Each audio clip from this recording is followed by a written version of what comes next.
Today's big adventure in the garden was taking out the trellis, which I have moved over here, and I pruned out a lot of the dead of the rambling rose. Had to empty my wheelbarrow because that didn't fit. Then, after moving the trellis over there, I had to shore up my lavatera. Had to put some fencing in there because this one is having a hard time staying where it was put. It is really going crazy, and it's crawling along the ground instead of going upwards. So I put in a little bit of fencing there to hold it up a little bit better, so it looks a little nicer. And it grows very rapidly, and it turns into woody stalks pretty quickly. So the last thing I want them to do is grow along the ground and be woody stalks. I want them to go upwards so that you can actually see the flowers. But I did take that out. Tomorrow there's a cat reunion going on here, cat party. Tomorrow what I have to do, I also thinned out this red rose bush as well. Got rid of a lot of things that were going in the wrong direction. I pruned up the burning bush and made that a little smaller.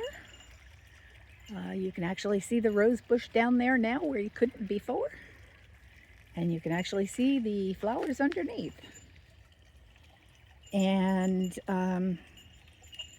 I also trimmed up a little bit of my pink rose bush that's behind the red one. And I will be doing more of that tomorrow. On tomorrow's agenda, actually I may do some of it tonight. I may transplant these bellflowers because I think I'm going to move that post light to beside the archway. I think that would look nice. And it won't be shielded from light. Its reflector, or its charger, it's solar powered.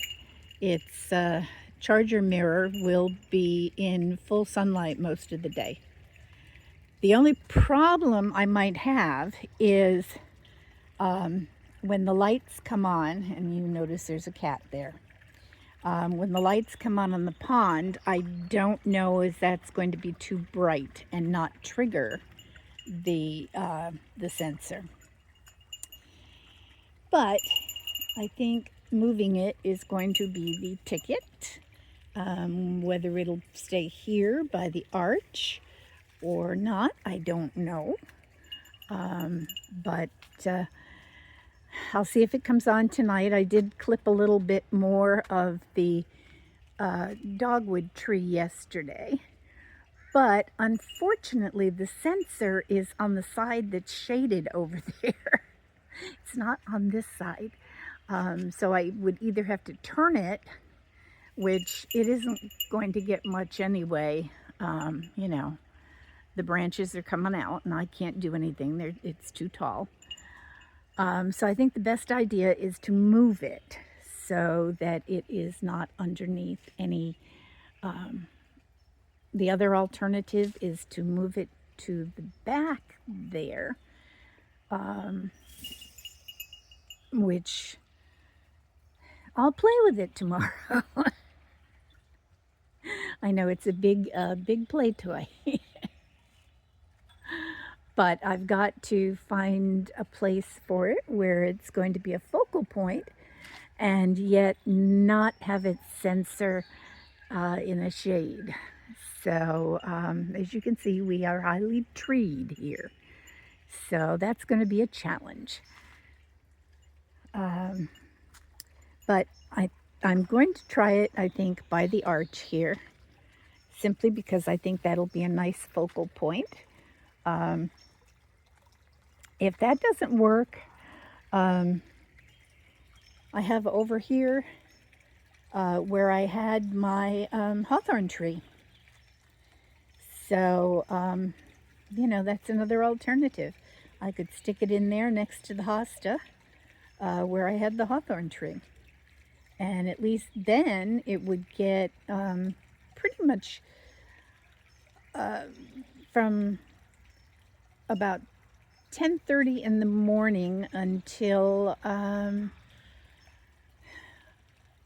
till about 2 or 3, and then it gets the afternoon sun. So as I said, I will be playing with it. It's a large project, but it'll be one of those projects where it takes most of the day, I'm sure, because I've got to figure out how to take it down, first of all. I did put it up myself, so I'm sure I will remember. I know it's got pegs in the bottom and it comes apart, so we'll see what we can do tomorrow. And that is about it, but I do have to find a place to transplant this bellflower right here, because that would be pretty much where the lamp is going to be situated. Although if I were smart, I would put it right on this corner and just transplant the primrose. You see, I'm already discussing this with myself. Yeah, I could put it on the corner, and then that way nothing is going to shield it. However, if I put it out this far, probably the lights from the pond will bother it. If I put it back a little bit farther, it might not get bothered. So there you have my thoughts. But play I will. So over and out from Lynn's Garden in Port Orchard, Washington, I have an empty wheelbarrow to start my day with. I went through 2 loads of debris today, mostly roses. And I am clipping the heck out of my roses this year because they have just gone crazy. And it's time to thin them out, cut them back a little bit, and they will thank me for it in another year. So bye from now. For now, from Lynn's Garden in Port Orchard, Washington. Say goodbye, rabbit. Goodbye.